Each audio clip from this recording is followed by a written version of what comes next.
Et puis un soir, il est 23h, et j'ai une grosse envie de faire des bulles. Voilà. Une grosse envie de faire des bulles, sauf que ça me saoule un peu de marcher un quart d'heure pour aller dans un endroit un peu plus loin du centre-ville pour être tranquille. Et puis je me dis, tant pis, allez, je descends. J'habite dans le centre-ville de Strasbourg. C'est une rue passante avec plein de bars au bout de la rue, je me dis, allez, tant pis, je vais aller faire des bulles. Puis je descends, puis je commence à faire des bulles. Et je me rends compte d'un truc, j'y avais pas pensé. En fait, les gens, quand tu fais des bulles, ils te regardent pas toi. Ils regardent les bulles. Moi, j'associais ça un peu à la jonglerie. Vous voyez, des gens qui jonglent dans la rue, ils font tomber leur balle, c'est un peu lié à la performance, quoi. Ah bah t'as raté. Et en fait, les gens, ils regardent les bulles. Bon, ceci dit, le contraire serait bizarre. Bon, vous imaginez, je suis en train de faire des bulles, puis il y a quelqu'un qui est dans la rue. Si on avait fait ça, je serais rentré tout de suite chez moi, je pense. Et puis, vu que ça marche bien le soir, à 23h, je me dis, tiens, je vais aller en faire en journée. Je pense que je vais être dans une phase sans emploi, et puis je vais en faire en journée. Et puis j'en fais aussi à un moment où les gens repartent au boulot l'après-midi, vers 13h, 13h30, 14h. Je fais des bulles, et je me rends compte qu'il y a des gens qui vont au travail. Je le vois parce qu'ils sont habillés comme des gens qui vont au travail.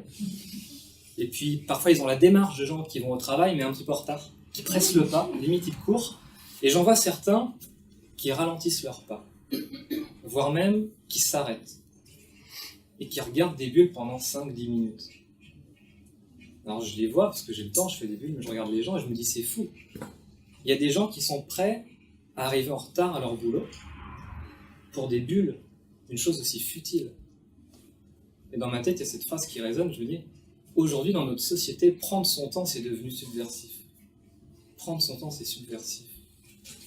Alors je commence à avoir dans l'acte de buller dans la rue, limite un geste politique, quoi. Je me dis, mais c'est ultra subversif ce que je fais. Bon, je suis pas certain. Alors, je vais voir la définition de subversif dans le dictionnaire. Subversif, qui est de nature à troubler ou à renverser l'ordre social ou politique. Ouh.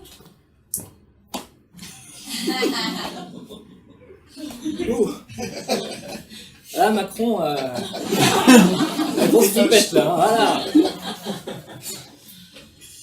Bon, du coup, j'avais ma réponse, en fait. Il n'y avait rien de subversif là-dedans. Hormis mon seau, je risquais pas de renverser grand-chose. Alors, je me suis posé cette question, je me suis dit, mais en fait, moi, je suis animateur, j'ai envie de changer le monde. Et en tant qu'animateur, c'est ça que je fais. Ou ça représente ce que je fais. Et du coup, comment est-ce que je peux imaginer renverser le monde, changer le monde, si ce que je fais, c'est pas subversif ?